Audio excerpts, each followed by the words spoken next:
There we go. Start video, turn it around. Yes.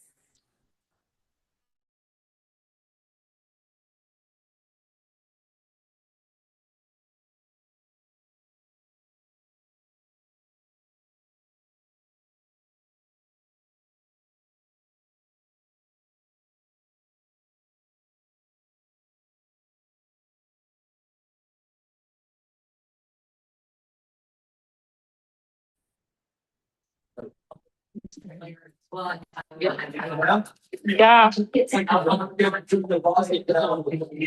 I'm trying. Thank you.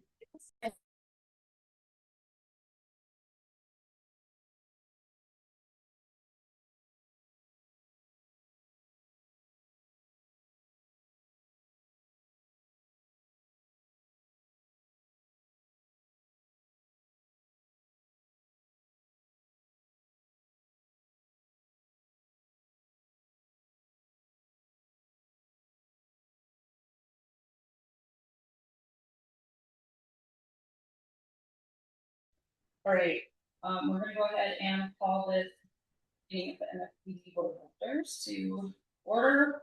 It is 7:04, Thursday, March 25th. Charlie, would you do roll call, please? Yes. Here. Here. Here. Present. And Maria. Here. Sworn in. All right, would everybody please stand for the pledge of allegiance?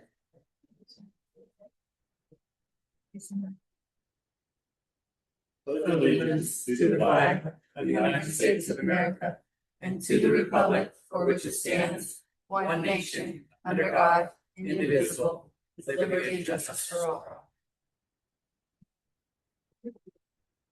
Right, we're gonna go into public comments. The public may address the board on any district related item not included in this agenda.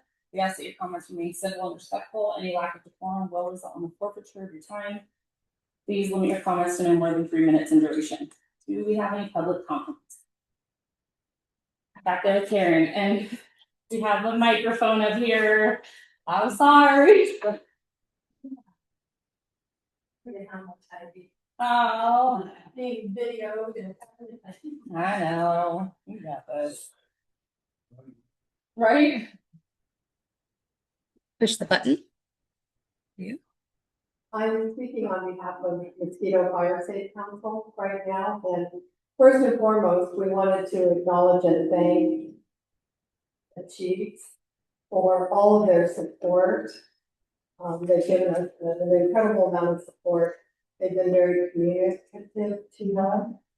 So we're very appreciative of that, and we appreciate it a lot. Secondly, I want to remind everyone that Saturday is the Bring It to Action brunch. CAL FIRE will be here in preparation for their inspections that they're going to be doing up here. So they'll be there to engage the community on what to expect, what they're looking for, and encourage the assessors program that we had training for.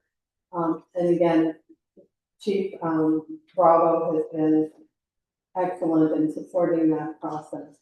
We have a great menu planned, so we'll have some French toast, souffle, made to order omelet, bacon, all the normal breakfast and some lunch stuff. So if you're free, join us. It will be very informative. Also, really quickly, we just got confirmation yesterday. OES is going to come to do an evacuation and wildfire preparedness engagement with us. Looks like we're going to probably do it at Dyer. We got approval for that unless the chiefs want us to really do it here, but there they can bring a fire engine, and whichever way they prefer to do it, we'll do it. And we're excited about that. Last couple of times it's been great engagement, great information. And I believe the support group is going to, Karen, Paul, and I reached out to each other, and looks like we're going to try and work some things out so we all have the same information and using the same messaging and everything else for the support group and that. That's it. Thank you very much. And then do you know we have Mosquito, are you gonna, do you have something to say for Dax? No. Okay, I just wanna make sure you have your time if you need it. You have a hand on mine as well. Oh, we have someone online? Mhm. All right, looks like concerned citizen, go ahead and your turn. Good evening. I'm not sure what's going on with the audio. It's really bad. And all we hear online is mumbling, or at least that's what I'm hearing. I have great internet, so I know that's not the problem. I don't know if you can put it back to where it was last time or try to fix what's going on, but you guys do need to make sure that online people can hear and understand you guys. Thank you. I'm gonna go ahead and respond to this one concerned citizen. This is a great opportunity. So we have been working on finding equipment that will be better for this.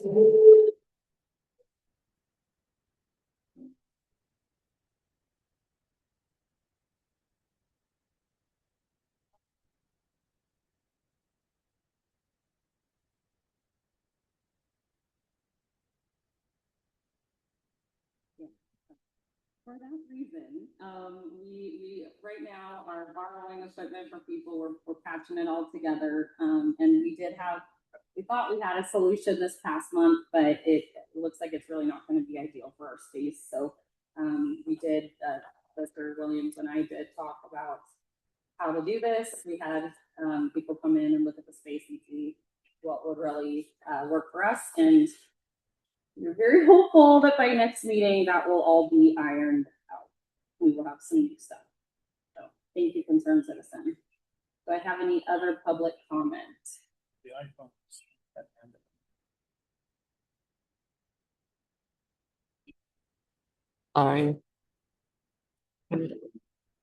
All right, so, I'm not seeing any more hands. I'm not seeing any more hands in person. So we will go ahead and move on to the adoption of the agenda and approval of the consent calendar.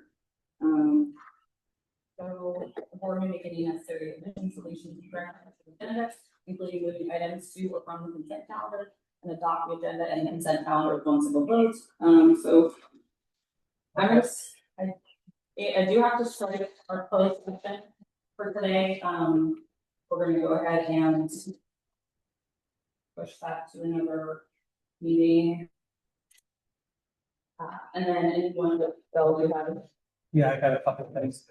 One regarding the closed session and some paperwork regarding your code section. For next time. Also, two of the minutes, for 26th and December 18th were not in the packet. So I think we need to strike those. And I have comments on all three of the finance items. I would like to pull them from the consent calendar. So pretty much get rid of the consent calendar.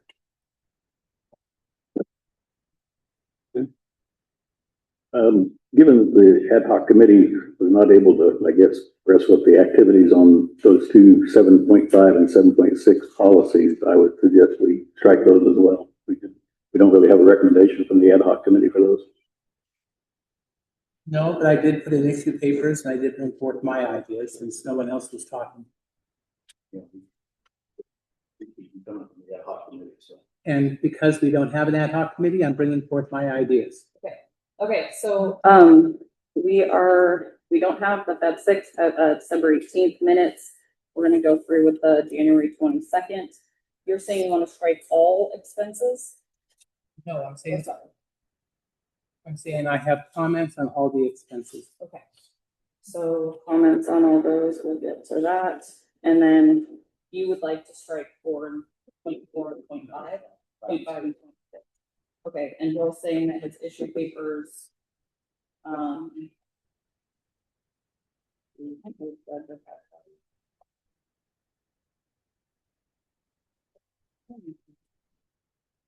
Yeah, Trent wants to strike my issue.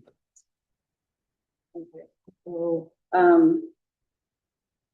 the way this reads to me, I would recommend that we go ahead and go through with it and see what happens with discussion and the vote. Started last week, these two items, previously, these two items. The ad hoc committee was charged, even in the last meeting, you said, get the ad hoc committee to work with this. So we do have an ad hoc committee, obviously, or we wouldn't charge them for doing the second. I'm not sure why you would want to take an individual board members, information when the board signed it to the ad hoc. Yeah, so okay, this is why I'd like to leave it open. We can always vote when we get to it, but there does need to be some discussion. It doesn't mean that there needs to be a vote, but I would like to keep them on. Do I have any other thoughts from board members? Any comments? Okay, any other things to be removed or changed?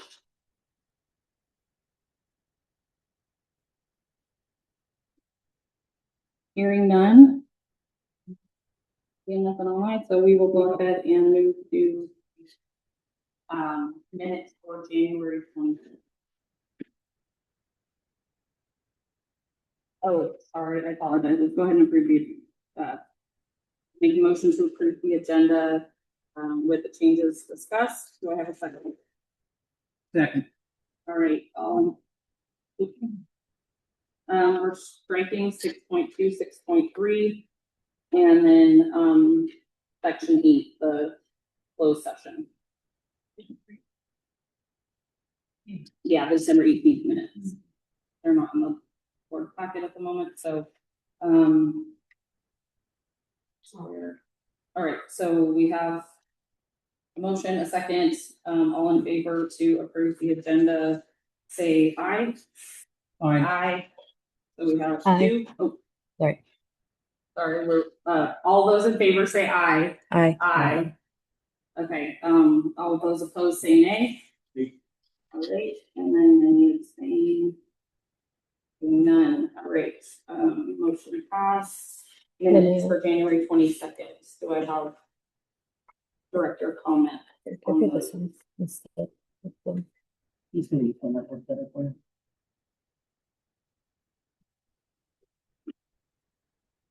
I had triple preference that you made 22nd minutes. Okay.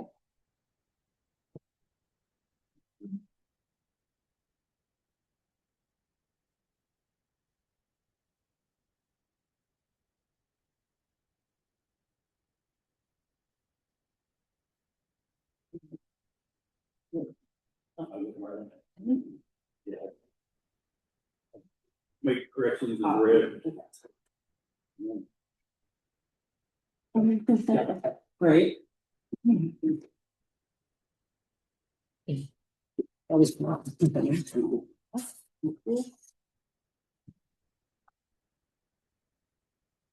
You can, yeah, you can do these if you want to read through these, everybody, if you want to just look at the information first for that. Take a moment if you don't want. Okay.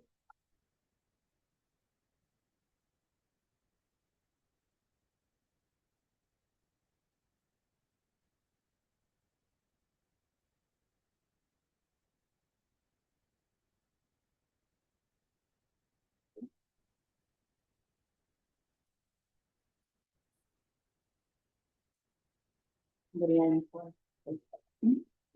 Just a minute. Yep. I'm No. reading slowly. No, take-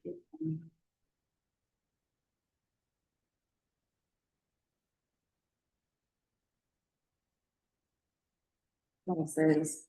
Weather feels really good. Not good. Mosquitoes. Hmm. Except for the mosquitoes. Mhm.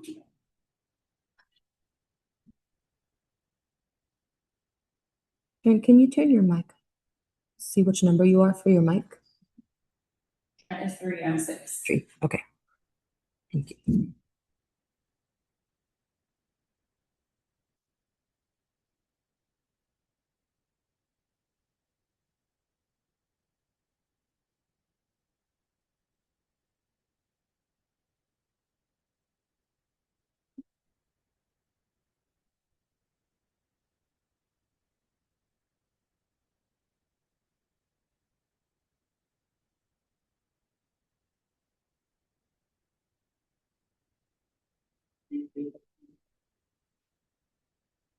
Well, this makes more sense, because one of the things that I said no to, like, it doesn't make sense why I'd say no to that.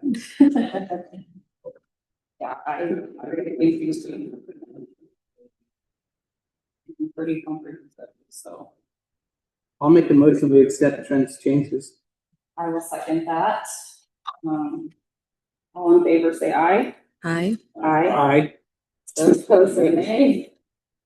Hearing none, any abstain? Aye. So moving on to expenses. Bill, you had. Yes, I have 3 comments. I don't think it should make a whole lot of difference, but I just want to get them for clarification's sake. Okay, on the July 25th, expenses, there's 2 items that were charged to special department expenses, for the exhaust system. They should have been charged to, buildings and grounds wherever they already, where the money was.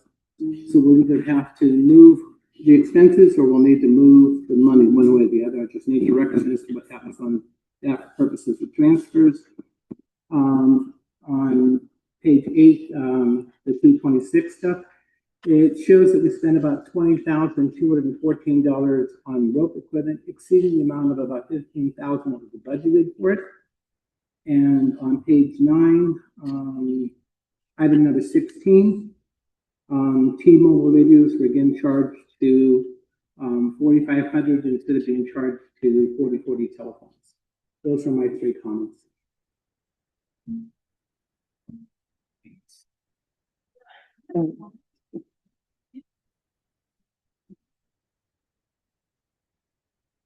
I reviewed several of these, and I thought I marked them with pencil, and either my marks were not seen, or Yes. Yeah. something else happened.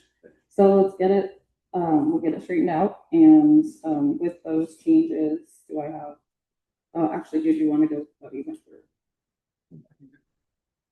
I can hand these notes to Shar. That's probably.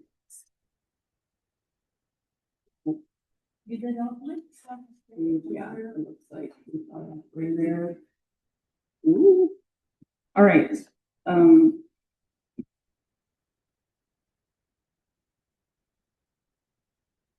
have a motion to approve the expenses. Wait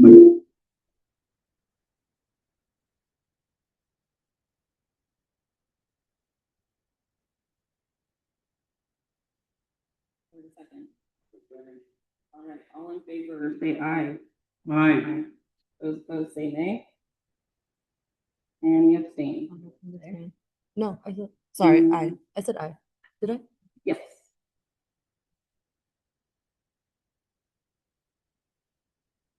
Moving on, we are going to go to 7.1 Chief's reports. I do see Bravo's on. we see Bravo here on, so you're up. All right, one second. You guys hear me okay? Can you guys hear me okay? 1 second. Hang on, it's a little weak. We're working on it. Try. Hello? I think it's because my laptop's sitting too. Concerned citizen, can you hear me? Let me see if I pull this back a little bit. Yeah, I think it's all because it's all too close. Yes, I can. Perfect.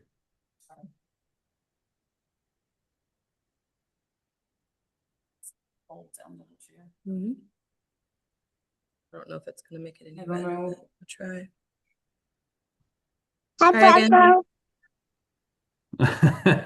I heard Maverick. Hi, Bravo. Hi, buddy. Maverick. All right. Is this good enough? You can try. You can try and speak, and I I'll can try and try. work on the feedback as you speak. All right. So first off, good evening, Director Rodriguez. Welcome to the board. Looking forward to working with you. We'll just dive right into it with operations. Since the last board meeting, the department has responded to a total of 33 incidents. That includes 1 vegetation fire under an acre, 1 other type fire, 11 medicals, 1 hazardous condition, and 19 public assists. For the apparatus, we have received engine 19 from Diamond Springs El Dorado Fire Protection District, and it is currently at Gillies getting unstriped and restriped. Per the direction from Chief Dwyer, I have accepted the appointment of 2 previous members back into our ranks. Chief Dwyer is also in the process of hiring an additional fire captain to assist with staffing. The PG&E project is alive and well. To date, we've had 1 incident that required the opening of the roadway to emergency traffic. All reports indicate the process went smoothly, and overall the work has been going well. Current vehicle status: Chief 7500's expeditions in service. The Ford F-150 out of service to mechanical issues and is awaiting an axle repair prior to final sale and disposition. The Chevy pickup is ready to be delisted. Sorry about that. My phone wanted to talk. Stand by. And continuing. The Chevy pickup is ready to be listed. Utility 275, the other Ford Expedition, has been repaired, back in service, and assigned to the PG&E project. Battalion 7511's Explorer in service, awaiting funding for outfitting. Battalion 7513's Expedition remains in service, but is in dire need of replacement. Engine 75 remains out of service and ready to be listed by mechanic Randy Campo. Engine 275 is in service. Engine 375 is in service, although the gremlin intermittently appears and disappears as quickly as it shows. Water tender 75 has a leak but remains in service. Engine 675 is in service. Support group 75 is in service. However, the gurney battery needs replacement. That battery is no longer manufactured, so refurbishment will be required. Patrol 75, the old Type 6, is in service, not pretty, and future operational decisions will be addressed in a separate issue paper later. Still no update from DGS regarding the CAL FIRE replacement vehicles. We will continue to advise as we receive information. On the training front, we have completed Driver Operator 1A. We'll be starting Driver Operator 1B in the near future, pending dates from BC Foley. The Public Safety First Aid Refresher was completed. Members who participated are now current for an additional 2 years. Battalion Chief Holsky conducted an air ambulance training at the Swansboro Country Airport and hosted a lunch for attending members. The training was well attended and well received. The Divide Academy is on schedule to graduate on April 11 with more information to follow. We currently still have 3 members in the academy, and all reports are they are doing well. They just completed Fire Control 3B over this past week. Additionally, Garden Valley is hosting an EMT class. Orientation is going to be on April 1st with classes to begin on April 14th. The course will run for 10 weeks with classes Tuesday, Thursday evenings from 18 to 2200, and then 10 hours on Saturdays. That 10 hours hasn't been determined whether it's going to be 08 to 18 or 09 to 19, but they will find out on April 1st when that is. We've identified 4 members who will be attending. The cost is $875 per student. This is a significant savings to both the district and the students, and we are grateful for the collaboration with Garden Valley Fire. Administratively, in the coming weeks, we'll be sitting down with Chief Dwyer and the balance of the staff to begin work on the fiscal year 26-27 preliminary budget. I also want to make the board aware of a countywide tax measure currently in the signature gathering phase. The title of the measure is the El Dorado County Emergency Preparedness, Healthcare Access, and Wildfire Prevention Initiative. If it is passed, the measure would distribute funding to fire agencies based on the number of staffed fire stations. Agencies without a staffed fire station would receive $200,000 per year to start. These amounts change, but the $200,000 base is what it is. And the measure includes a 30-year sunset. The backers of this measure are soliciting resolutions of support from fire districts and the chiefs. I have not provided one. Fire districts were not approached regarding their specific needs during the development of the measure. While I would not turn away $200,000, I do have concerns about the passage of this measure hampering ours or any other district's ability to pursue a local funding measure in the future, especially in this current fiscal climate. In other news, the El Dorado County Fire Protection District has appointed Brad Gates as their new fire chief. He will succeed Chief Tim Cordero following a shadowing and transition period that is expected to conclude prior to the end of the 25-26 fiscal year. The Diamond Springs El Dorado Fire Protection District will hold a badge pinning ceremony and recognize its formal merger with the El Dorado County Fire Protection District this Saturday at Fire Station 49 in Diamond Springs. This has been a long process, and it reflects a level-headed and fiscally responsible approach to delivery of service. In my opinion, this is the direction emergency service delivery is heading in El Dorado County. The El Dorado County JPA for ambulances is awarded the 9th medic unit to the El Dorado County Fire Protection District. Final placement has not yet been determined, but Station 48 is the most likely location. I will provide more information as follows, but as I get it. Additionally, I've granted permission to the Mosquito Fire Safe Council to use district branding for the events and projects they are conducting within the district. I believe it is extremely important that we work collaboratively with our community groups to ensure projects are mutually beneficial. I would like to thank the Mosquito Fire Safe Council for their constructive dialogue and inclusion in their messaging and work here in the community. If you have seen the signs around the area, they are hosting an event this Saturday, which Ms. Pullen advised you guys of during public comment. I encourage community members who are able to attend to do so. We will be sending apparatus and personnel to support the event. The Mosquito Volunteer Fire Association will be holding their Easter egg hunt on April 4th, 2026 at Finnan Lake. And finally, DAX will be hosting a pancake breakfast at the firehouse on April 11th. That concludes my report, and happy to answer any questions. Directors have any questions? I had an agenda item which was a request from the last meeting for vehicle update information. Is that part of what he's providing? Well, I'm not able to capture the information the way it was being described. Is it possible to get that? Yeah. Charlie? Yeah. Updated? You want me to take this? Yeah, that'd be great. All right, thanks. Right. Any other questions for AC Bravo? I just wanna know if, the 8 p.m. to 5 a.m. for PG&E and Rockford is still being enforced. They've been working during the day hours since Thursday. They had us backed up so bad that vehicle could not pass into the area. Okay. Yeah, but One almost went, I watched the sprint tire go off side of the road. so AC Bravo, I'm not sure you could hear what Kathy Pico was saying. No, this vehicle passed. But she was saying that she was wondering if the overnight PG&E is still enforced. And I know the answer to that. Sunday through Thursday, yes. That's the 8:30 to 5:30. But AC Bravo, what Kathy was saying is that they're also doing some pretty in-depth work during the day that's causing major delays and road blockages, but also safety hazards. There have been cars that are putting tires off the road to try and get through. So And if she a wanted to, vehicle is doing that, an ambulance, Right. and definitely not a fire truck. right, Get through there. right. And I believe they were doing a very, very large hole for transformers of some sort. And yeah, so we definitely would want to make sure that our They've been mutual agencies could get in and out when needed. Do you have any idea with that? They've been doing it Thursday, last week. And I just happened to find it, and I have a neighbor that drives his kids to school Yeah. on Rock Creek, and he told me that it's been going on since Thursday. Thursday of last And then week. the UPS driver said the same thing, Okay. and we're talking 25 minutes. Delays, yeah. So AC Bravo, she was saying that this is the daytime work that's been going on since last Thursday and causing in excess of 25-minute delays.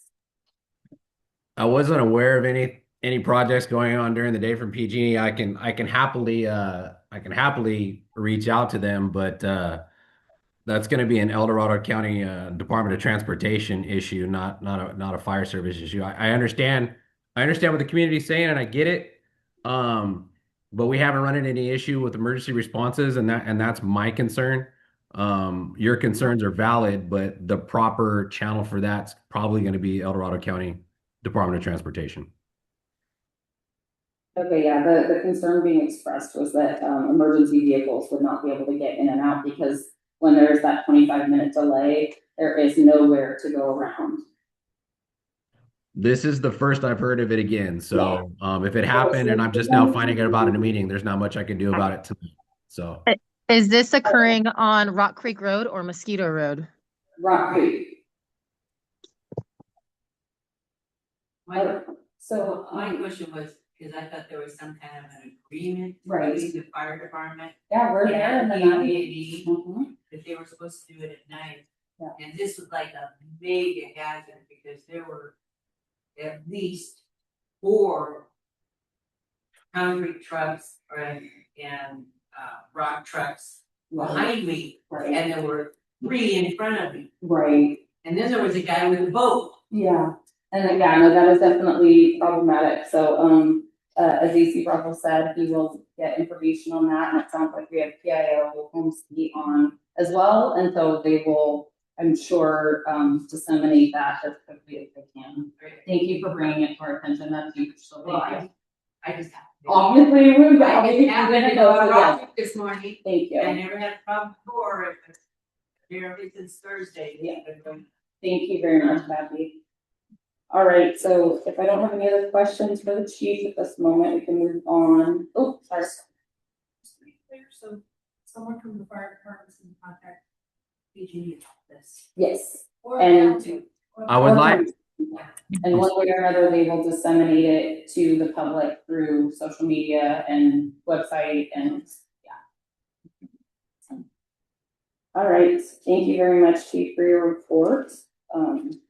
Did you have any other? Does that conclude it?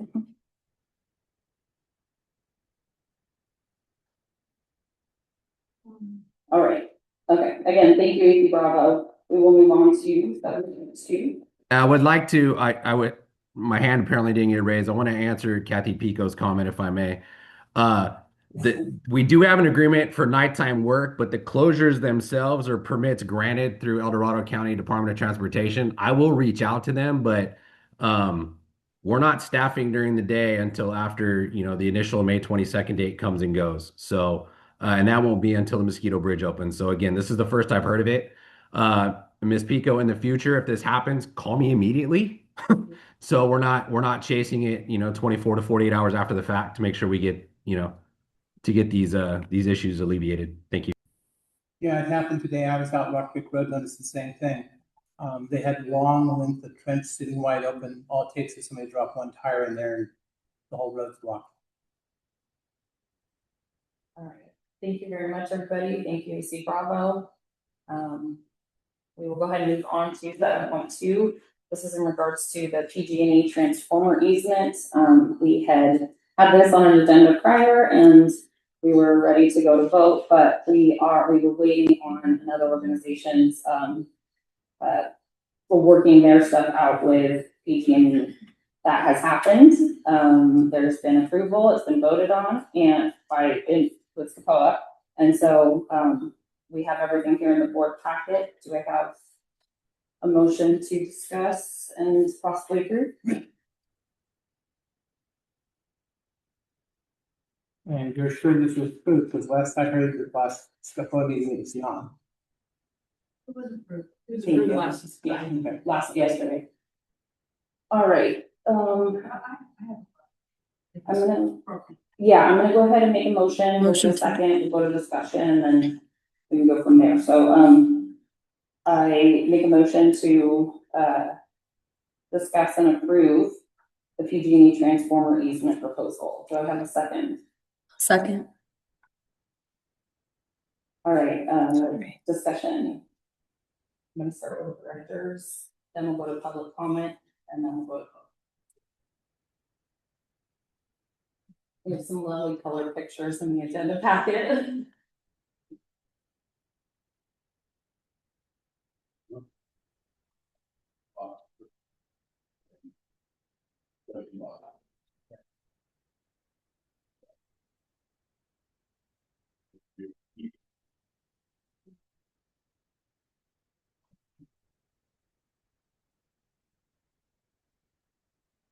And with this, the district will be receiving $8,000 from PG&E to be used for the equipment needed for our department. One time. Yes, one time. Not, yeah, I wish. All right, so I'm gonna go ahead and go to public comment if I don't have any questions for directors. Do I have public comments? Meredith. And I'm sorry, I keep forgetting, could we get people, just so that the people online can hear? I'll say it really loud. Okay. Thank you.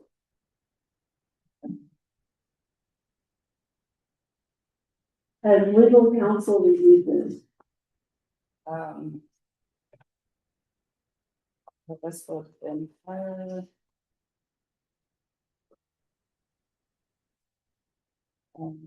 one that was sent to, I have it on my phone. I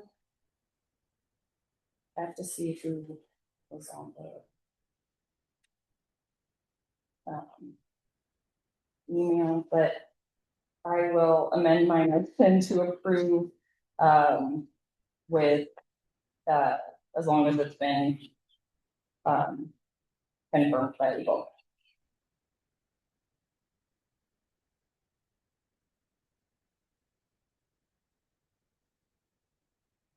As long as, or when it's approved? Upon, Is it upon approval? What was that? would it be upon approval? Has it been approved already, or are you waiting for approval? So I have, and it's not right there, but my board email, I have to look back. The attorney was on stuff, but I don't believe I have those words saying, you know, this looks great to me or Okay. whatever. So I am more than happy to make sure that that happens, but I would recommend that we go ahead and move forward with that stipulation. So we should be changing your motion Yes. to approve upon legal Approval. So we would vote, and then if they're good to go, it's done and dealt with. If not, we bring it back. All right, I'm not seeing any hands online. Do I have any other? All right, we will go ahead and go to a vote. All in favor, say aye. Aye. Aye. Those, any opposed? No, any abstaining? All right, that passes. All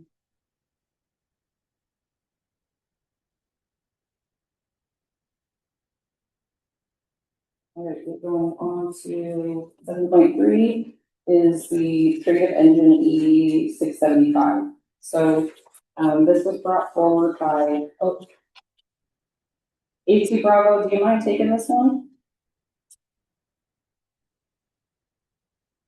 Yes, let me pull it up. Sorry. Thank you.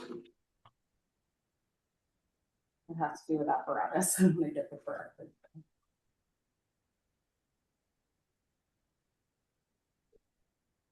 Okay, at issue is consideration of vehicle trade with the Amador Fire Protection District to exchange Mosquito Fire Protection District engine 675, our Type 6, for a water tender engine, enhancing operational capability and flexibility within the state mutual aid system, as well as leaving a water tender in district at all times. Background on this, the Mosquito Fire Protection District currently operates engine 675, a Type 6 engine. Amador has expressed interest in acquiring this apparatus. Mosquito has identified the need for an additional water tender to support initial attack and extended operations, particularly during mutual aid deployments. In addition, the district maintains another Type 6 engine that's currently parked out of service. The district's mechanic, Randy Campos, inspected this unit and confirmed that it runs and is serviceable, capable of meeting operational needs with minimal effort to return it to full deployment status. The discussion analysis is the proposed trade would result in the Mosquito Fire Protection District acquiring a combination water tender / engine, increasing our operational versatility. The water tender engine configuration offers strategic advantages, including improved resource coverage during mutual aid responses by allowing a water tender to remain on the Georgetown Divide if another tender is deployed out of the area. Enhanced flexibility under the state mutual aid system, allowing the district to fill multiple apparatus typing needs depending on the incident demands. Sustained engine capability, as the district would retain a functional Type 6 engine through the existing surplus unit confirmed as operational. The water tender engine has been inspected by the district mechanic, who has stated replacement parts are readily available and that he is extremely familiar with the apparatus systems, reducing potential maintenance and downtime concerns. Additionally, Chief Dwyer's voices support for pursuing this trade, recognizing the operational benefit and minimal risk to service delivery. The fiscal impact itself would be executed. Wow, that was a new word, executed as a no-cost apparatus exchange between agencies. The only anticipated expenditure are probably 2,000 to be allocated for decals coming off and decals going on. Basic equipment adjustments as needed. No additional capital purchase or long-term financial burden is anticipated. Other options that were considered, the options to be considered is approve the trade as recommended to improve water supply capability, maintain engine staffing capacity, enhances mutual aid readiness, or decline the trade, retain the current engine configuration, and continue operating with a limited water tender availability. Our recommendation as staff is to approve the trade with Amador in exchange for water tender and authorize up to $2,000 for decals and striping and equipment to place the apparatus in full service. Are there any questions? So, Robert, I do have a question about our current staff, or what is the capability in driving? Because I know we had purchased the Type 6. For that reason, where do we sit currently on that training? I know we just had a training. But... I caught every fourth word.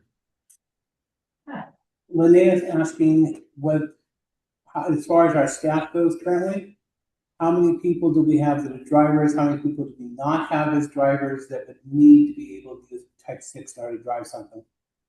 We still have personnel that are not, that don't have the restricted 50 or have taken the driver operator 1A 1B. But with the other Type 6 sitting in the back, I mean, we have the same apparatus in the back that's sitting right behind you that's wanted by another agency and allows us to get something that's needed by our agency.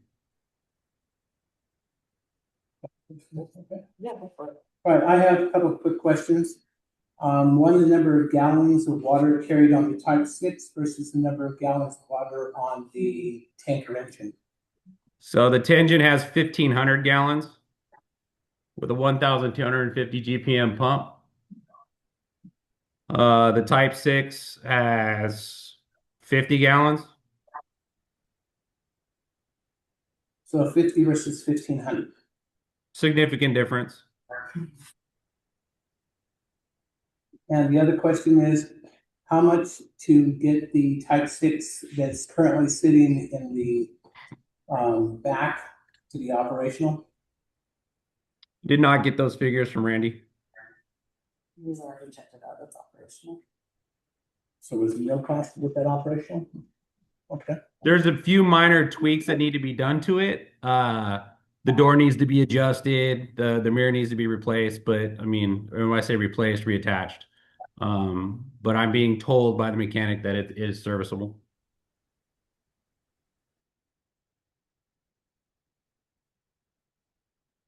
So when we got the second Type 6, I think there was a Try mic 2, Trent. Try mic. That mic's not working. Yeah. can't hear that. No, that's what I said. That it's that mic. Try a different mic. There you So I can hear. go. Mm-hmm. So when we did do that second Type 6, I think there was a recommendation to move a foam unit over to that Type 6. Did we do that, or are we going to need to do that back? I didn't hear Mr. Williams at all. He's asking about a phone that was moved to engine phone. Oh, sorry, foam unit that was moved to engine 6. Moved to So- the new one. Engine 675 was purchased before I came to the district, and I don't know what was moved or what wasn't moved, to be honest with you. So I'm not going to provide a guesstimate on that. But what I can say is the Tengen that we're requesting approval for comes with a foam unit. So I'm confident that the foam capabilities will be fine. If there was a foam unit that was added onto engine 675 from the old one, like I said, I'm not aware, but yeah. Okay, and then my other question is we were, I think, maintaining that type 6 until a grant was potentially gonna replace it. Is that still being pursued? Is that still the intent? So the grant, we didn't get the grant for the replacement. So,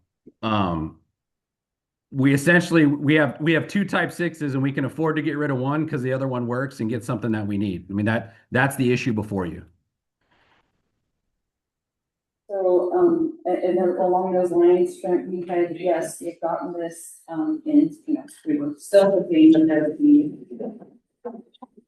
We're gonna take a quick moment for the.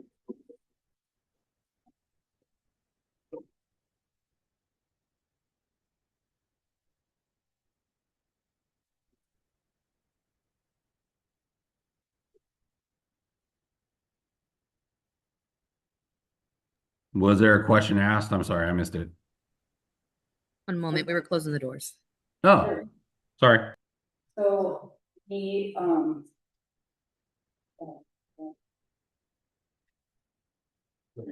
yes, okay, we did not receive the grant that was put in for, but we, when the grant for the same thing opens up again, there are definite plans to pursue that and get a replacement for the one. All right, so let's go ahead and go to public comment. What comment do I have? I'm not seeing anything online. Nothing in person. All right, let's go to a vote.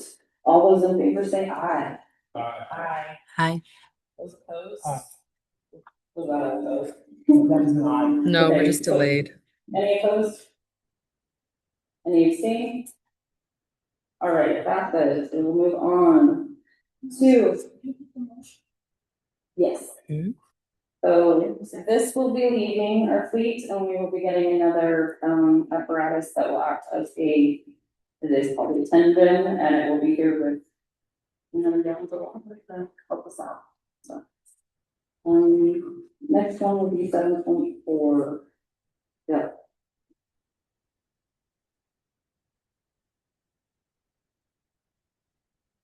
Okay, 7.4, issue paper, recreate the policy committee. We need to recreate the policy. It's my opinion, we need to recreate the policy committee. I brought this forward in multiple meetings and keeps getting just tabled and pushed on to the next meeting. It got pushed on in January, it got pushed again in February. We still need to make this happen because without a policy committee, we really don't have someone to really look at the policies. We're just gonna have to sit here at this meeting and go through them line by line if need be to handle it ourselves, unless we have a committee that looks at all this stuff ahead of time.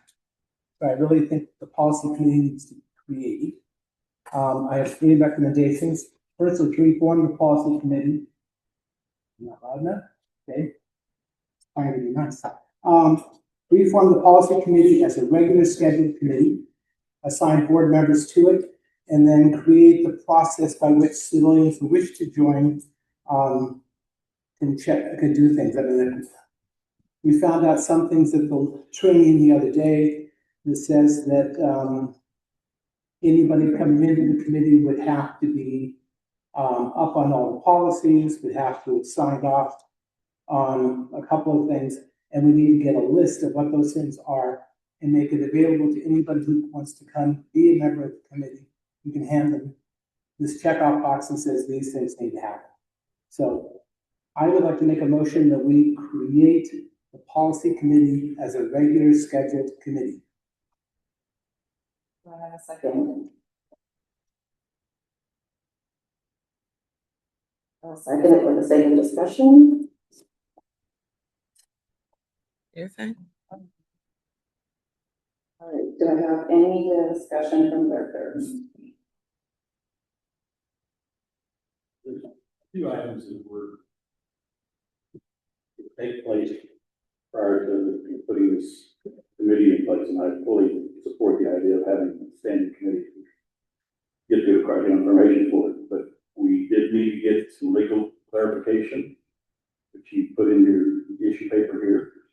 And I think item 3 on your recommendation also should be completed before we actually create the policy policy committee. So my suggestion is that we would maybe potentially just have a subset of folks who can put that information together and create that set of information before we actually vote on getting the committee itself put in place. So I think you need that information to know what's going to be required of those members. You actually have a balanced set of information to vote on how that committee needs to perform.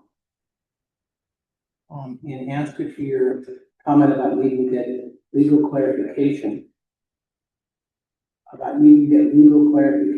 what needs to be done, we received that in training 2 days ago. You were sitting pretty much next to me and we went through this whole thing. So there's a statement from the legal counsel at that time. We need to probably write it all out so that everybody knows exactly what needs to be done.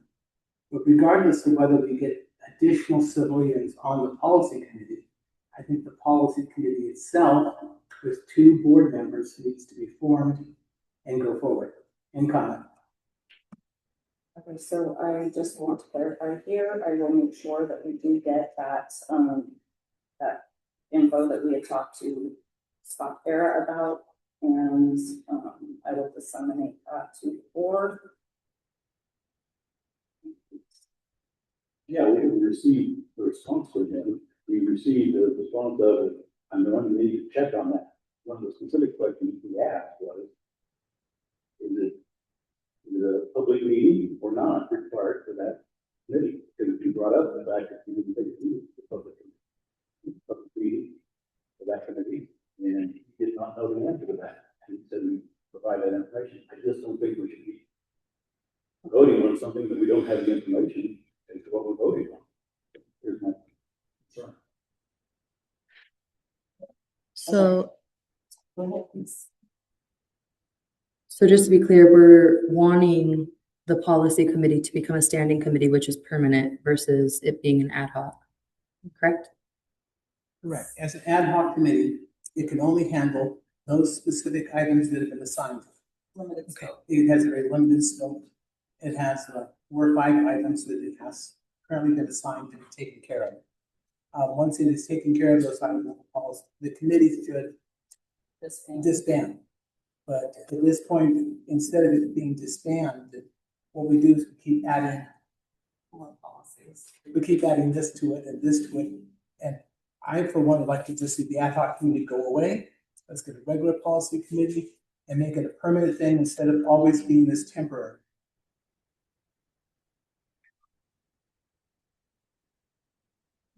Any other questions, comments? You have a hand up online from Bravo? I couldn't understand Director Williams, and I apologize. I wish I could, because I'm sure the input was helpful. But what I am hearing is I've heard something about citizens or not, and standing. My only comment would be, I think it'd be most appropriate if you guys decide to move forward with this to come up with, whoever signs up and within the board. Let's figure out the scope of work and then figure out like what needs to be added or in terms of bringing more people into it. As it stands right now, we have a hard enough time trying to get three to four of us in one room. And then as we expand the group to include more people, I can just see that as being cumbersome and unfruitful in our efforts. So my only recommendation and comment to the board is I would start with board members and then see what the scope of work looks like moving forward. I did want to add that things explained to us through other agencies is the process they go through is the policies go to, they are crafted through lexical made to fit our agency by staff. And then the staff would bring it to committee and or to the board, depending on what we decide. And then we go forward with that. That seems pretty standard outside the help.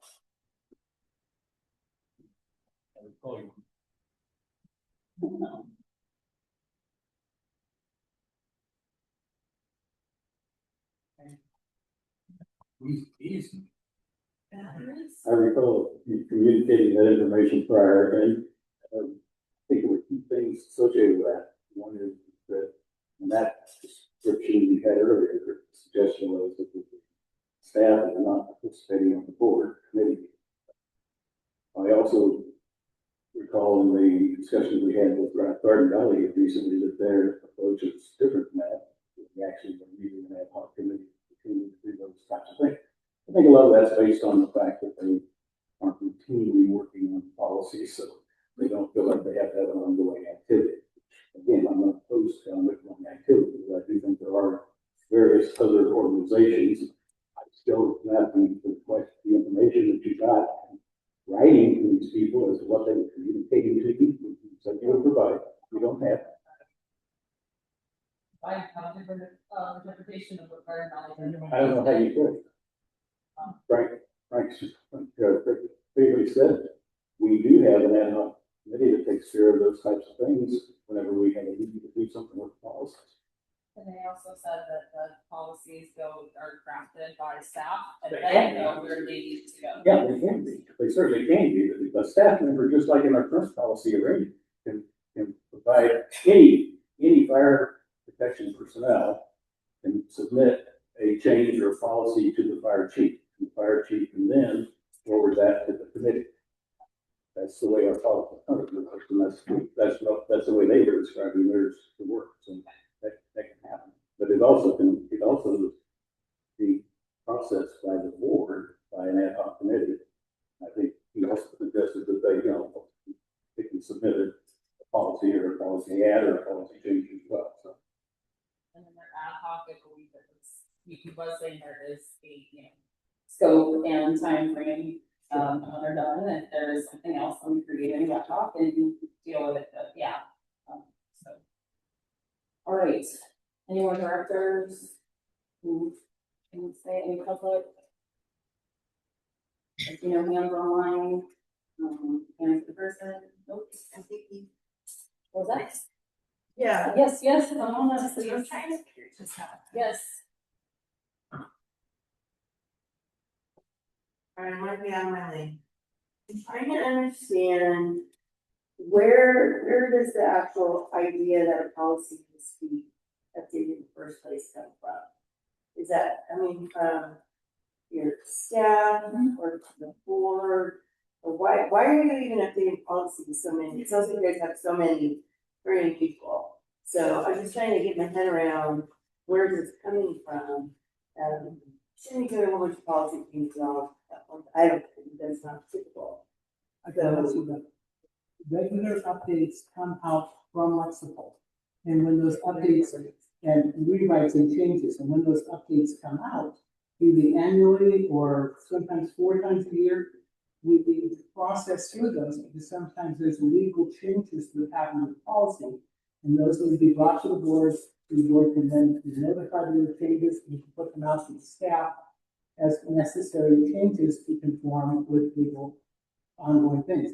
Also, as part of our policies, it says that we must review the policies every 2 years to make sure that the policies are still current and there hasn't been all these updates that got missed. So have you guys been doing that all along then, or is that? Not in the last year and a half. So that's where So we're that's why at. there's so many. More policy has Yes. I really think that your staff should be leading it, really truly. And Staff then, does not set meeting dates. We have not been able to meet with them in almost 5-6 weeks. I think it's important that the board just goes ahead and gets these policies arranged and takes them to the staff, so if the staff has comments. They can tell us that there's things that are wrong that need to change. But right now, at least for the last 5-6 weeks, we have not been able to get a sit-down meeting with staff in order to have a policy meeting. okay. Okay. Lexipol is relatively new. So for many years, there's a different system. So they can transition to Lexipol. We're trying to figure out which have been superseded and which haven't been superseded. Just typically your staff will take the on this type of they're only going to say. And so You guys are gonna have to direct your staff. Yeah. See this, Yes. that's ridiculous. Thank you. I'm sorry. Through there. Direct. Thank you very much. Do I have any other comments? Hearing none, we'll go to a vote. All of those in favor say aye. Aye. Those opposed say nay. Nay. All right. Yeah.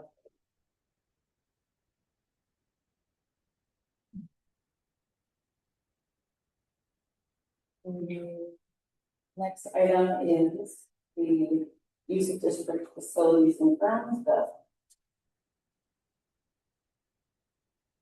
Again, this is one of those policies that got sent to ad hoc that the chief put in modifications for in the February meeting, and it was pushed to the ad hoc committee for review. Attempts for an ad hoc committee to meet have been unsuccessful. Attached is 1108 with the add-ons as proposed by AC Bravo in the format that we're used to seeing. His changes are in green. I made modifications in blue as my suggestions. There still is no appeal policy that's needed, according to 1108.3 subsection B. I would ask that it be reviewed, discussed, and approved so that we have something as opposed to something that keeps creating problems. My motion is that we approve it as it is written. do you have a second? Second thought for discussion. Motion to approve or motion to discuss? What was that? Motion to approve or motion to discuss? He had a motion to approve. Oh, Well, so you can make a motion to if I'm approve so we seconding that so can, that we can Oh, discuss. gotcha, okay. because without a second, it just Then it goes away. just falls Okay. away. Any directors have questions, comments, concerns? We're sharing a mic here. There are two activities on this policy that are comments. Basically, again, this will get reviewed by the ad hoc committee and committee members. Also, didn't even get reviewed with the information you provided from the person who originally submitted this, which was the acting chief. So, I think also in item B, under the appeal, I made it real clear to you last time that the legal counsel would be asked specifically about this policy. Question was specifically asked, does this policy meet the requirements legally for an appeal as it is written? His response was, yes, it does. I don't know why we keep asking for another policy to be added, another layer of policy to be added, and we have it written there and it already exists. Satisfactory from the council. Other changes to be made to the policy, he suggested, but the question was specifically asked, is this one with the appeal activity meet the requirement legally? We did clearly said it. So this, Yes, the guy said that it's fine to say it can be appealed. So yes, the policy says it can be appealed, but it doesn't tell you how. It doesn't tell you who's supposed to rule on it. And all other appeal processes with broader policies is that they have to be appealed in writing. There's a certain number of days before you have to respond. There's a certain number of days after that where they're allowed to rebut and take to the board. There's a standard collection of steps in a process of appeal. And here, all it says is may appeal, and that's it. yeah, so, I tried speaking about that email we received back from the attorney in regards to this, and he said that this does allow for an appeal, to the board of directors. So the board retains the authority to approve or reject a request if it is not done elsewise. We don't have a process for that, but that was not, something that he said of what is happening here. So it says upon appeal, we have that option there. And if we want to in the future come up with a process so that people will have expectations and we can manage expectations, all good, but right at the moment, I don't see a problem given what the attorneys shared with us. Hopefully you'll remember that I specifically did ask the question, how do we do that? I specifically asked, how do we do that? Can we simply have the these who make the request present to the public meeting, board meeting, their concern with the original request being denied, and ask for an appeal from the board? And then would the board be able to just take that request and vote on it as to whether they would or would not honor the appeal? I said that works. I think the point he was making is that just because we don't have it laid out exactly how to do it, doesn't mean it can be done. And we can't consider it as a board. That's kind of where it's up to us. So at the moment, I don't see, especially given what legal said, I don't see an issue there. You have 2 hands online. We have 2 hands online. Do I have anything else for my directors though before we go to public comment? Hearing none, let's start with EC Bravo, please. So looking at the issue paper as amended by Mr. Bunerkamp, we're talking about 2 different things. If I'm hearing Mr. Williams correctly, he's talking about an appeal process, which is a separate policy not in here at all, just to be referenced in here, which would require another issue paper. Again, we're talking this in circles. This is the 4th month now, I believe, that we've discussed this. We need to be clear to the people that are wishing to use our facilities of what the expectation is and what is and is not allowed, and stop talking this in circles. We're not doing our jobs here. All right, thank you very much. I'll go to community services and.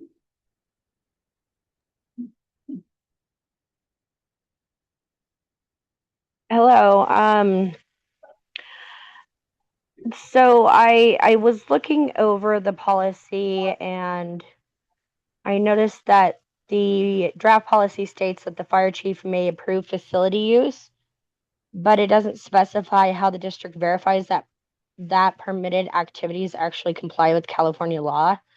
Specifically for bingo or fundraisers, is the district requiring a copy of the nonprofit's 501c status and their county bingo permit? Without these checks, the district is at risk of violating state gambling laws. And also, I think that this policy should also include verifying that no one is being paid to run the games and that the prizes stay under 500 as per state law. By making these rules clear in the policy now, we ensure that the community fundraisers stay legal and the fire department remains a safe focal point for the community without risking its own standing or insurance coverage. Thank you.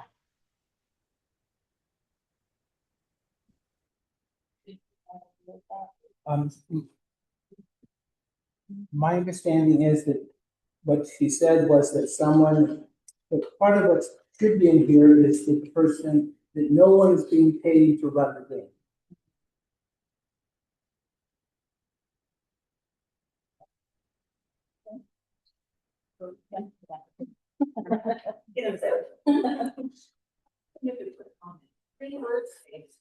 The use of district facility ground for unlawful activities prohibited. They don't pretty much covers everything. If it's illegal, prohibited, if it's illegal. So it's understandable. Get too far into these other ones. So. You're wanting to approve with that stricken. Is that what you're? Yeah. Okay. And now if you guys want to take this part out about the policy, still to be written policy, we can strike that. But the board wants to modify what's written, and we can do that. My thought is it's important that we get something done to clarify this. It's been going on like 4 or 5 months now. We keep pushing this off. Same thing with policy. We just keep pushing things off. If there's changes you want to make to this, let's go ahead and make them, and then let's get something approved. I mean, we may have to bring it back next month if there's another change, but at least it's better than having nothing out there. Karen, you have a comment? I don't know if it's a comment or I mean, Just making everybody do. We're not doing this anymore, and you're not doing it.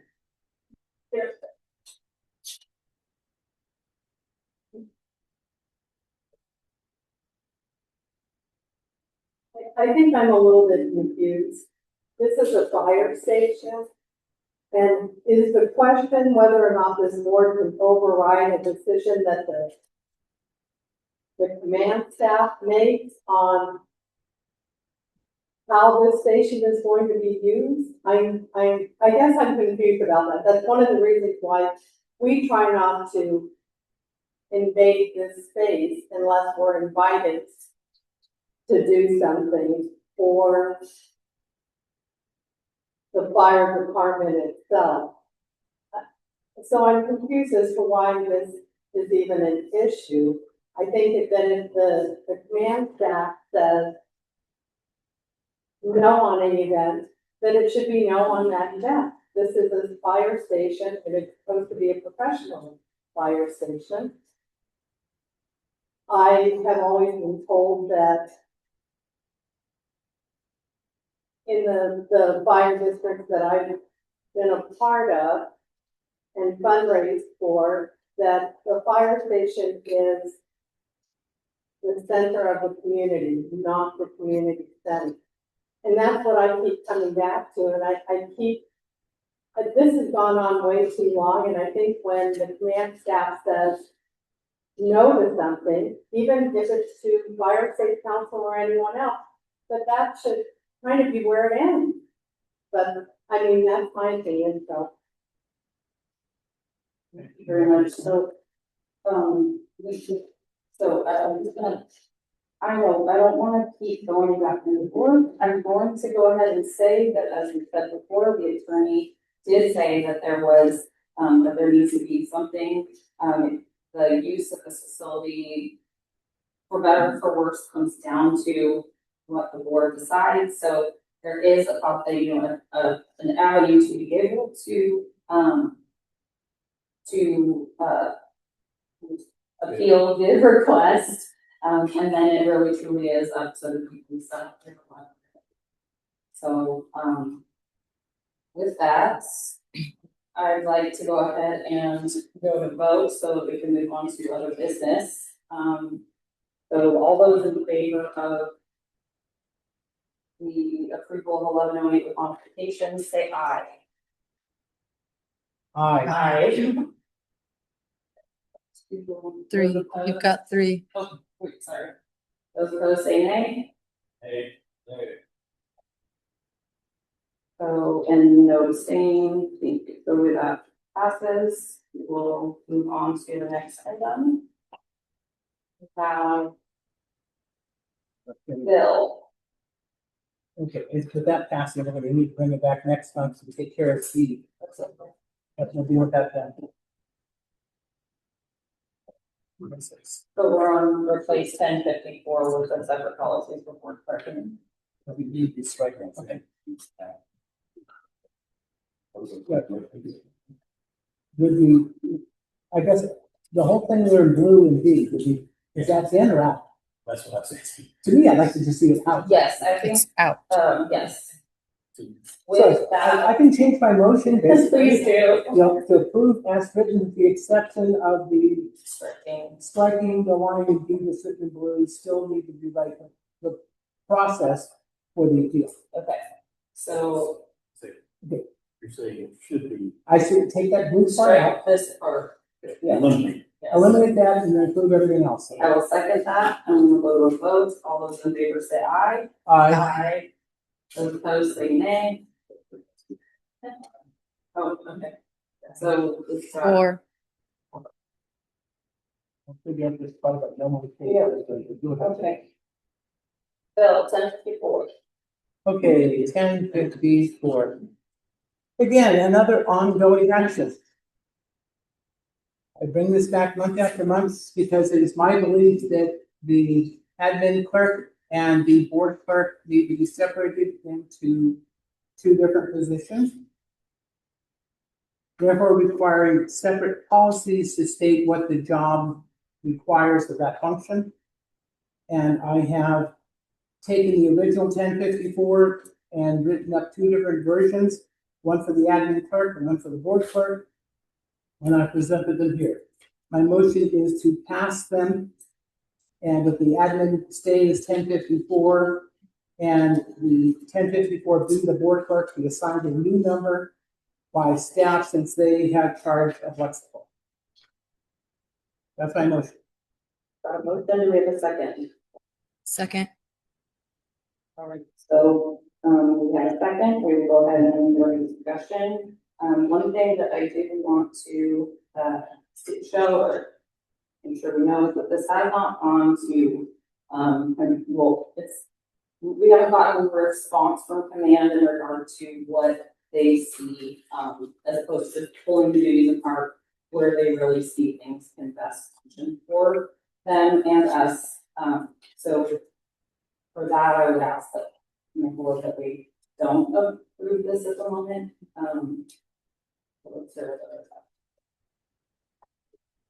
Yeah, I think more quickly, because I brought up a couple of times earlier, I don't know that any of you separate, because we didn't have a second person for taking on another duty. We have two duties here, we only have one person to do this. We have not made an approval for that. I know this should have been occurring back in the late March timeframe. I've looked through the entire year minutes, and there was absolutely no agenda item that ever addressed a request for an additional person to be taking on the administrative activity.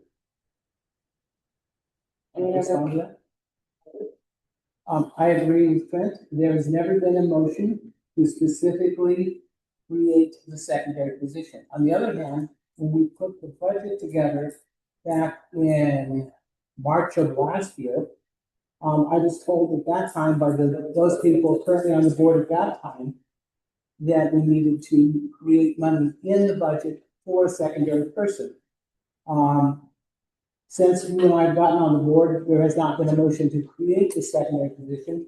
Money is still there in the budget. In the past, if you go back in history, there was two people doing the job. There was Shar and Teresa both. When Teresa left, the then chief, which was Jack Rozier, said, do what you can, and I will take on anything you can't do. And now when Dwyer came back, he did not want to take on those duties. Under Bravo, I don't think those duties have been taken on by the chief. So at this point, we have things that are not getting done. So I'm thinking that we need to separate the positions and create the ability for two people to do the job. Nothing to say you can't have one person do both jobs. I'm just saying is if we have two different job titles and job descriptions, then we have the opportunity to bring in a second person, which was budgeted for because that's what the people wanted back then. Other options, we take that money out of the budget and we use it to balance our books. Or give the admin a raise. I'm tired of it. Yeah. I'm working part-time, 2 jobs, 4 days. And I do So want, we're saving lots of money. I do want to say, our admin has been, fantastic about, despite us working on separating things or not separating things, they have done what they can to continue to really, be a team player and to take on stuff. So, without the added help. So, any other directors? Any public comment? Yeah. I agree with Bill, as discussed in the finance committee meeting. It was discussed in finance committee meetings about a second person, although it was to be in addition to, not necessarily reducing one's hours, but really separate board clerk out or board clerk, but would take the admin assistant with more hours. That was not really delineated, and I think that would have to be something. On the budget, you did a lot of money. You have to be really clear on what one position is to the other, because the duties really define more on one board. And one thing I do want to say is that it's something that I do know our operations has been working hard at trying to figure out, and then they're, I really think this should be more in conjunction with them before we approve it, because it's gonna be a person working under them, a person working under us. And we really, like you said, need to make sure that those, duties are delineated and expectations are managed, so, any other? Did you? Bravo's got his hand up online. And then I just wanted to answer back to Kathy that the job descriptions are to be split. That's what we're talking about. That's why there's two separate, 1054A and 1054B for that. There's no time difference. Oh, right. No. Saying that one's the 32 versus 60. You have your hand up? Good evening. So it is clear by the amount of work that is being that has been getting behind for on the board level and at the administration level that the job and hours are too big for one person. So we're setting our current employee up, in my opinion, for failure by not getting her some help. And as process change, the amount of work changes with it, and it's only increasing.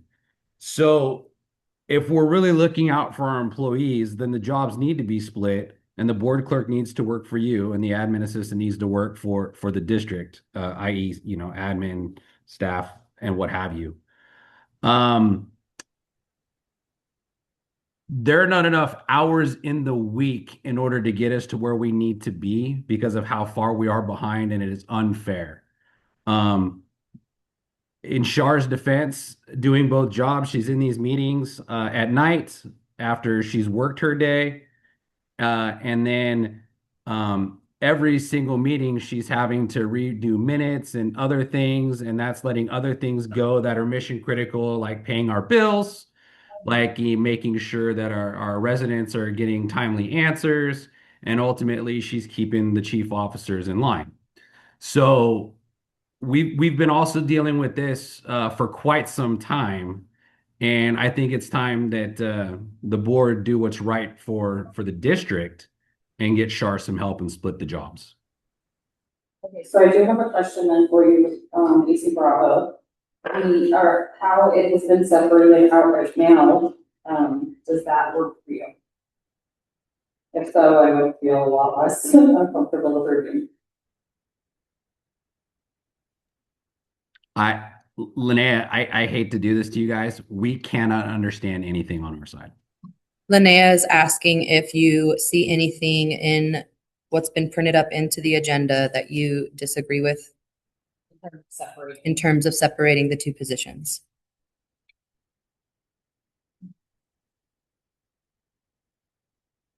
Is he okay with those two jobs? I think he's.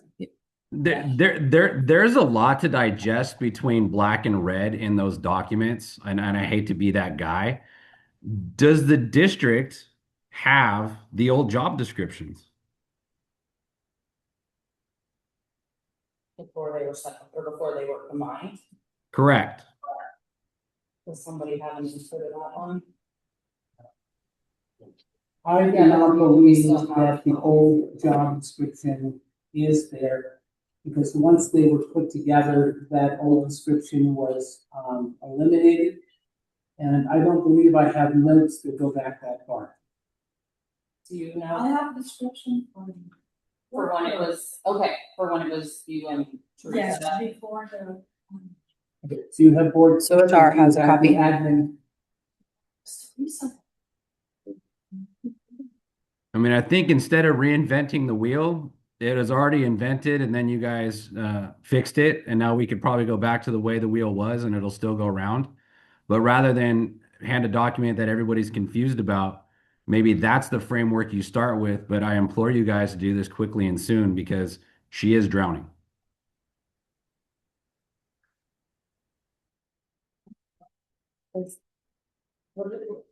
You say that she's drowning, that you're not I working. definitely want to make sure that, okay, so then, do I have any other public comment? Because what I'm hearing from AC Bravo if you would like us to approve this, so. You have one more hand up. What was that? One more hand up. John has a comment. Nope. Yeah, John, go ahead. Yeah, so I don't know when that framework changed, when it went from an admin plus a clerk to a consolidated role, but it is in your best interest to give the clerk all the support she needs. I mean, I've noticed when reaching out to the district that there's been delays and I understand that she's got a role that's really demanding, especially given the nature of the district right now. So it's not fair to her to be under scrutiny and in performance when she's constrained. So I would urge putting a lot more urgency in this. Thank you.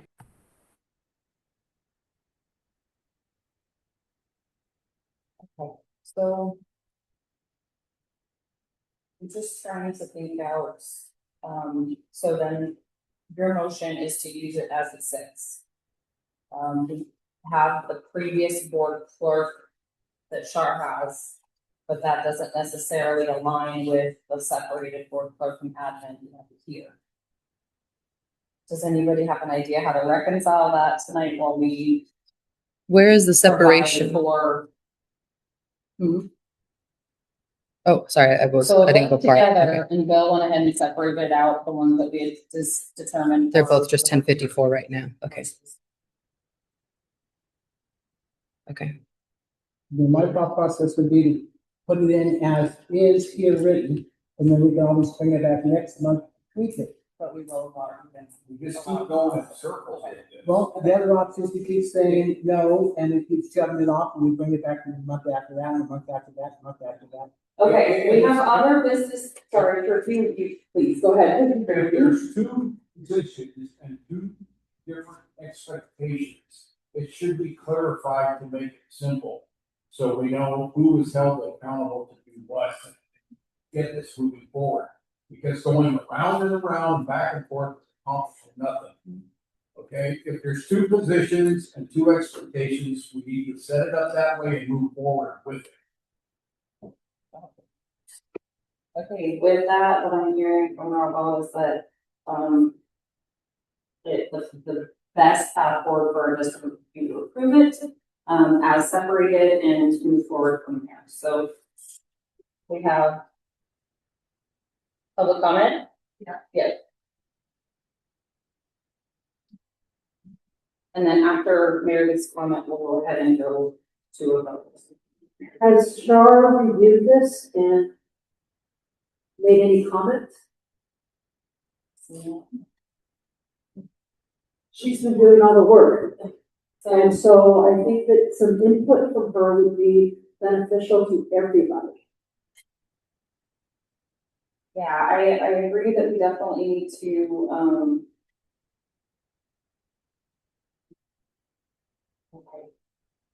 again, I'm trying to figure out here because I do want to make sure that we give, that credence to our command, to our admin, and that we get them help. So. Does the admin wish to make comments? Do you have anything? I study. Okay. So, I did request a town worker. yeah. I mean, if you got money, budget. So for this motion, for what I'm seeing here, for what I'm reading, what I'm hearing, I think unless we have any other public comments, let's go ahead and take it to a vote, and whatever we decide, I want to be very intentional about working with our current staff, current admin, to make sure that this is done in an appropriate manner that serves them as well. So for clarifying, Yes. are we voting on separating it policy wise and in addition to that, confirming that we're going to have a second person take it when they're ready? I believe so. Or are we trying to figure out if she need additional compensation for doing two jobs? Right. So. I guess, like, Um, okay, that, yeah. My motion currently is to We've done- separate, We've had, I'm sorry. I was just saying, my Okay. motion is just to Sure. separate the position first. Okay. Now, once we got the positions separated, then we need to decide if we were going to create or hire a secondary person, but that's not on the agenda today, so we can't really vote on that today. This is a step in the right direction. So, yes, all right, so let's go ahead and take this to a vote. All in favor, say aye. Aye. Aye. Aye. Those opposed, say nay. Hearing none, any abstain? Yes. Okay, Frank abstains. So, we will go ahead and pass that motion for. All right, there we go, moving on. Oh, okay. What's one is me? So the summary, implement daytime board meetings to ensure paid staff availability during regular working hours and to reduce unnecessary personnel costs associated with after hours attendance. So I recommend that we authorize scheduling of future board meetings during business hours to improve operational support, allow staff to participate within their standard work schedules, and minimize after hours personnel expenditures. My motion is that we approve this to have daytime board meetings. Do I have a second? Second. All right. Okay. Director Rodriguez, then we go to discussion. Anybody have thoughts? Question. Do we have dedicated time specified, or want to have a specified time? Yeah, we definitely need to. I thought that's something that we could probably talk about quickly here. It seems to me that maintaining the date, would be appropriate. We also have to be mindful of Director Bronsword's, morning obligations. Do you have a time that would work best during the day? Pretty much open. Okay. Thursday morning. Right, so it would have to be after 11 on Thursdays. Okay. Do I have, Bill, do you have time? Comment. Yeah. At present, we have one full-time staff member who's off of work comp. We have one part-time staff member whose job is here in the office. Since we now split the board clerk's position, and it's the board clerk's duty to come to the meetings, not who hasn't been hired yet, or those duties have not yet been additionally assigned. I see this as taking away access to the public, because in the evening, public can show up for these meetings. I mean, some people do, some people don't. Some people come in online. But on the other hand, is if we take and move this to the afternoon, the public is now going to either need to not be able to see it, Zoom in from work, or they just will have no access to what we're doing. And I think that this is at a time that we need to get more public involvement to try and hide this meeting so the public can all attend, I see as wrong. Well, theoretically, That's my comment. I agree with you, but if you look at what we consistently get for support and community involvement, the majority are retirees that have plenty of open schedules, and even online, there aren't that many attendants. You turn your mic on so the people already can't hear. So I would agree, and we also have staff to be mindful of. So we have a chief that is not an additional position and does have to take extra time.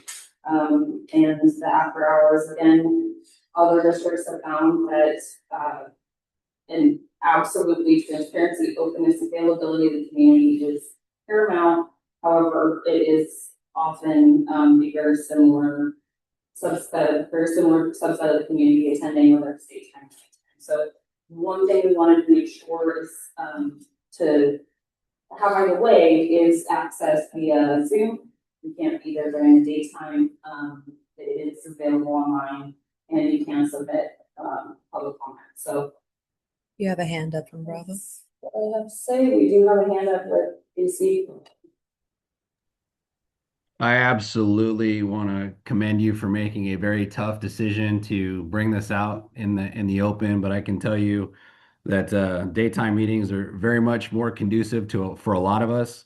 I appreciate our supervisor driving out here pretty late, but the 45-minute drive home that's going to be extended because of the PG&E closure. I even thank you even more.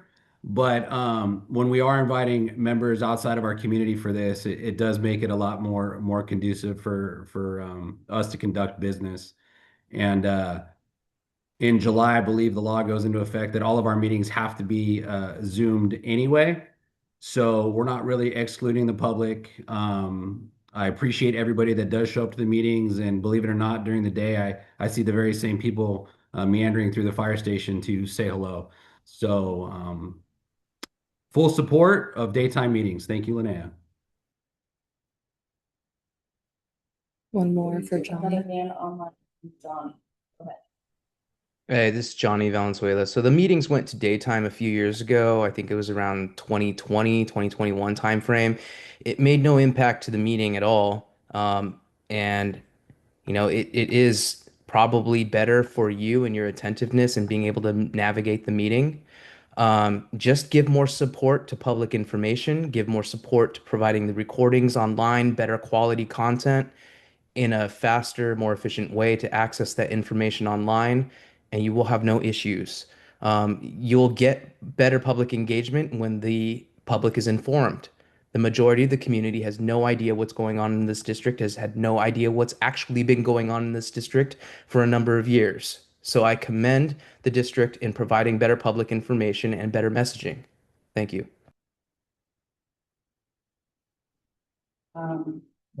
You have Meredith? Sorry, I was looking at the hands over, so I must see anyone hands online, Meredith.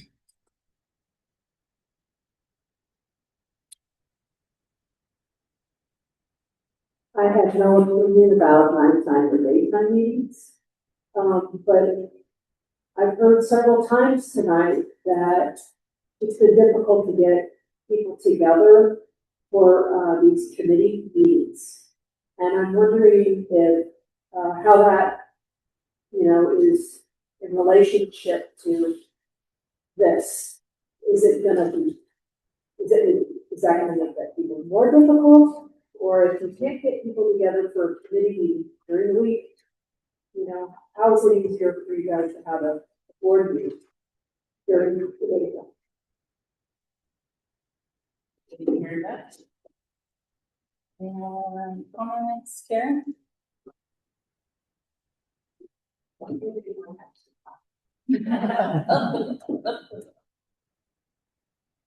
in favor of the meetings during the day. With El Dorado County Fire Safety Council, we have our meetings during the day. And we have them twice a month. We have the executive meeting, and then we have the regular board meeting. Board of Supervisors has those during the day. We do all of our committee meetings as well during the day. So for County Fire Safety Council, our board meeting, it's important because we have all of our partner agencies that do show up at all of our meetings and speak and bring information. So, and they're recorded and put on the website as well. So just my thought, I'm in favor of it. Thank you very much. Okay, seeing no more public comment on this, we'll go ahead and take a vote. Those in favor say aye. Aye. Aye. So, sorry, 1, 2, 5. Aye. 3. And those opposed say nay. Nay. Those abstain. Right. Moving on. Time, sorry. So that passed, let's go ahead and make sure that we have time clarified, it will be after 11 o'clock. Effective for the beginning of the next meeting, I would believe. And then, AC Bravo, is there a time? We just need to make sure it's after 11 or after for Director Bronzer. Do you have a time that you would want to leave it out? Is there something that would As a Patriots fan, it's very hard for me to acquiesce to a Raiders fan, but I think 11 o'clock is more than sufficient to hold the meetings. So you're saying 11 o'clock sounds good? I think 11 o'clock is fine if he's good with it.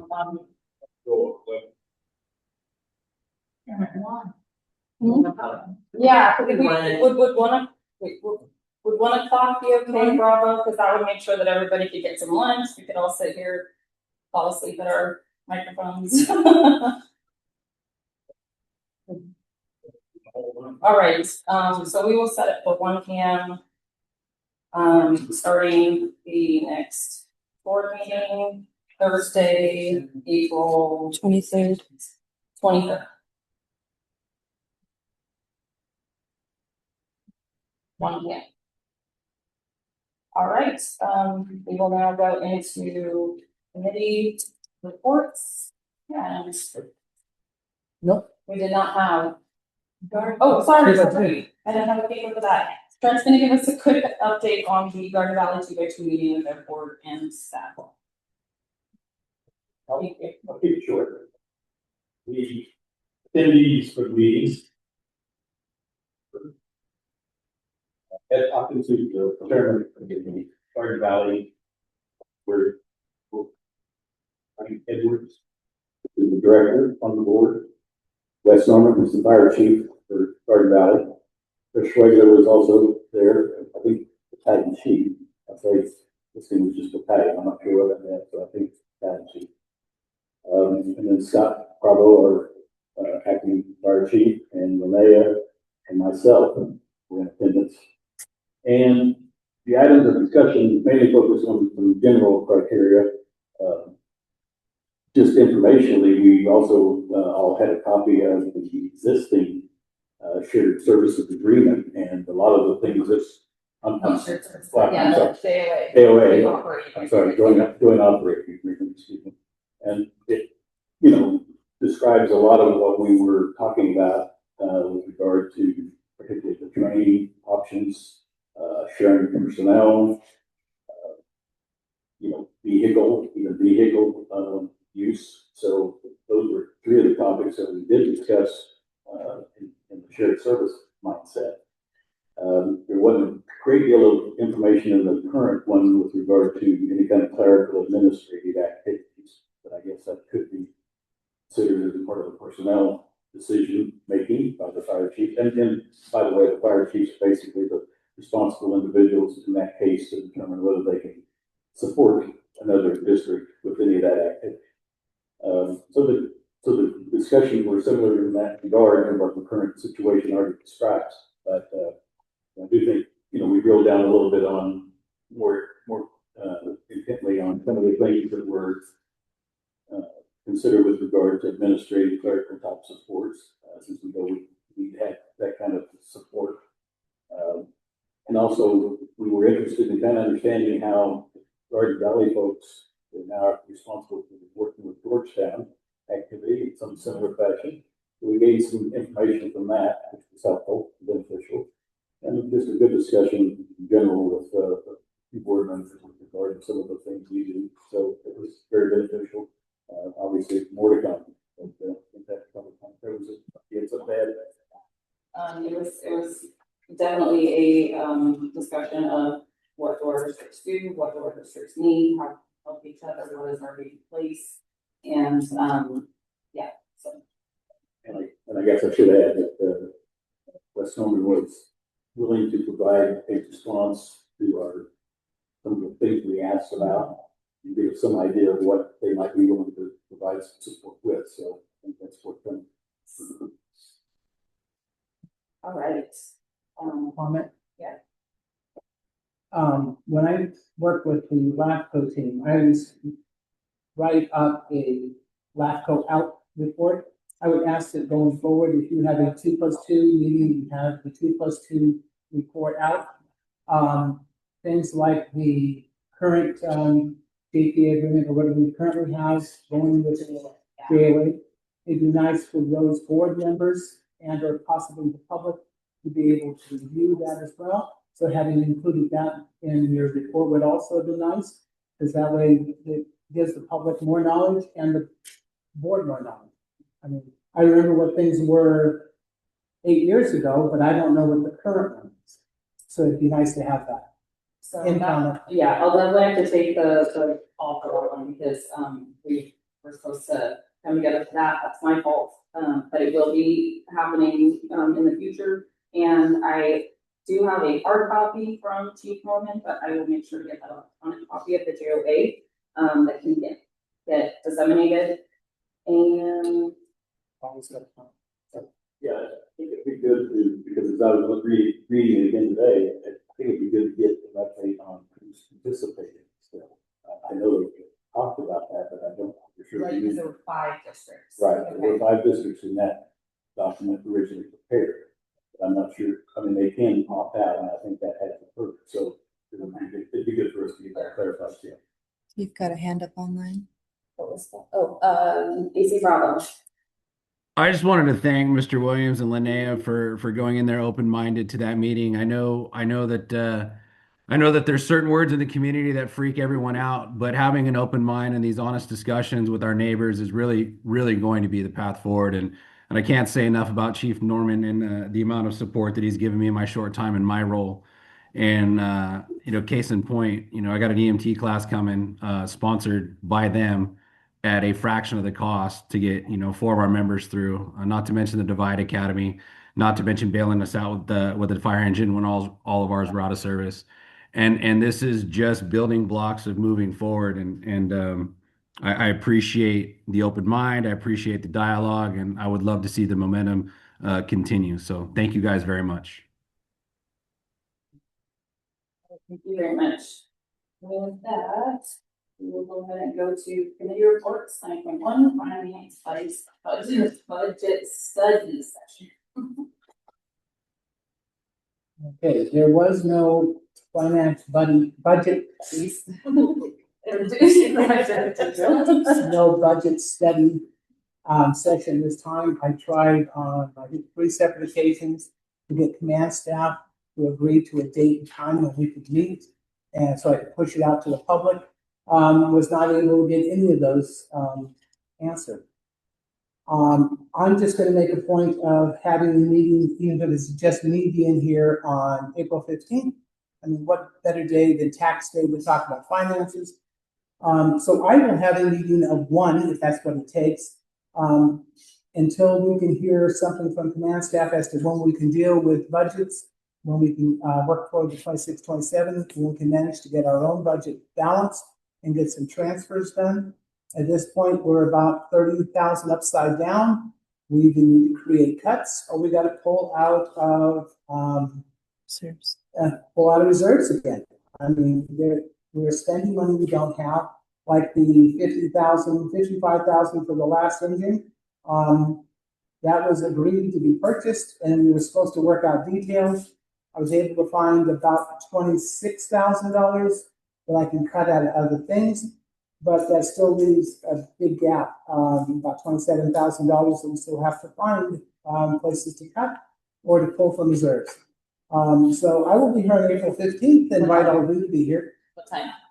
How about we just go for good old fashioned 1 p.m. and we'll see what happens there. And Rob. Probably like hand up. Try not to take offense. I have thick skin, but there's been some characterizations made about command staff not being available for committees and now budget stuff. I need to remind the board, you have 3 individuals doing the job of probably 7 individuals that should be doing it. And we're doing everything that we can. And first and foremost comes our firefighters, our equipment, and getting out the door. I'm not negating my fiduciary responsibilities and your fiduciary responsibilities to making sure that everything is accounted for and done correctly. But I am starting to take offense that we're not doing something that appeases you. So if we're not answering emails in a timely fashion and we're not getting back to you in a timely fashion, by all means, please pick up the phone, not text, literally call. And if you don't get a hold of me, we got Bellery, we got Chief Holmsky, we got Chief Foley. But we're not ignoring anybody. We're prioritizing, and I'm sorry that it's mucking up your works, but we're trying to keep the fire station running. End of comment. So I do want to ask, Mr. Bravo, would you be available April 15th at 1 p.m. for a finance budget study session? Even if it's via Zoom.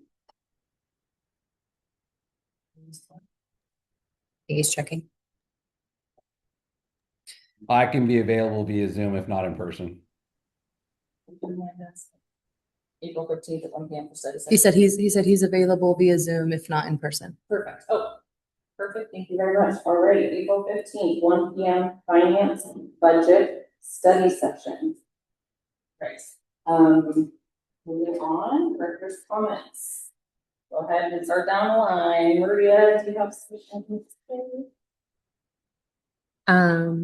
So I have a comment, just a generalized of since I've joined. I have been at the last few meetings and I've seen the issue with the bingo and the policy of that. My stance on that was, yes, if it's unlawful, then it shouldn't be done. But if it is lawful, if there's all the correct permits with the county, if all the insurance is correct, I feel that that should be considered. So that is why I said yes to that policy. I'm glad we are moving on from the bingo issue. And we will be getting audio very, very soon. In the next few meetings, we will be getting that taken care of. So that audio is better for the community here as well as online. And we will probably be adding some guidebooks. I'll be typing those up and I'll be presenting those. I'll make an agenda item for that for the next meeting.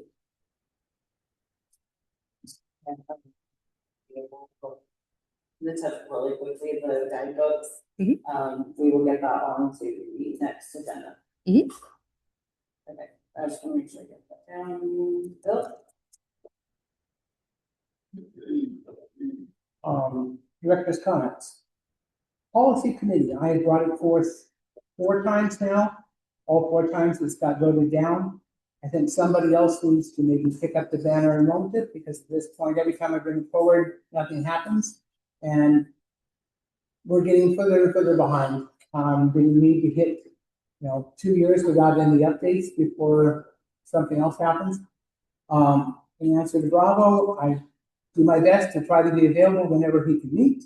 I just have not been able to get any replies back from him, so somewhere we're getting things lost in the ether.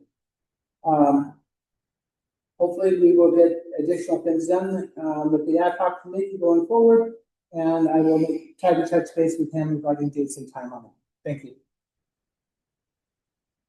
I just want to say I appreciate any fellow board members that came for being here, and another huge welcome to Director Rodriguez. It's wonderful to have a full board and to have this constructive dialogue. So I really appreciate you all. Thank you very much. Well, I would certainly support what your request is in terms of finding some support in that. I'll be happy to help with that. And I know Renee, you have the requests of the legal folks, which is, I think, a key element of what we talked about. So we need to get that. I would be happy to try to pick up on any of the other things that we know we need to get. If you could let me know who we can talk to, we can do that. That's fine. I don't want to be doing something independently. If we can agree to do that, we can maybe get the information. I think what you're requesting is important. There were some items on the action item list that Sharp keeps that I had sent in, and they didn't get on the agenda. Yeah, I just talked about them, which is that they didn't apply for this. okay. Yeah. Because there's one. another report. No, one. Well, here are the 4 that I Workshop is the one that we did, so yeah. Right. There were 3 that we went through with Bravo and with our admin, determined that there was not something to be done this year at this. okay. Well, I'm involved with the capital improvement plan preliminary. Is there a reason that they have that as an item on the March agenda? To have this preliminary capital improvement plan, does that go get presented to somebody? Isn't there an outside requirement for some kind of capital improvement plan to be provided? Yeah, so this is for them. fine. I mean, I'm not saying it needs to happen. I just want to make sure we're not missing the boat on getting it to whoever we need to get it to. Is there something that you, yeah, is this what, we will double check there.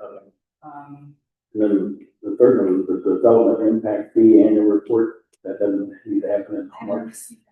Yeah. Okay, all right. And then I think this maybe was just a reminder, and I think the information got to everybody on the conflict of interest forms need to be complete. So hopefully all the board members have done that. Yes. Reminders are helpful. Okay. Thank you. Arthur, nothing? Okay, do I have a motion to adjourn? Motion. Second? Second. All in favor, say aye. Aye. Thank you all for coming.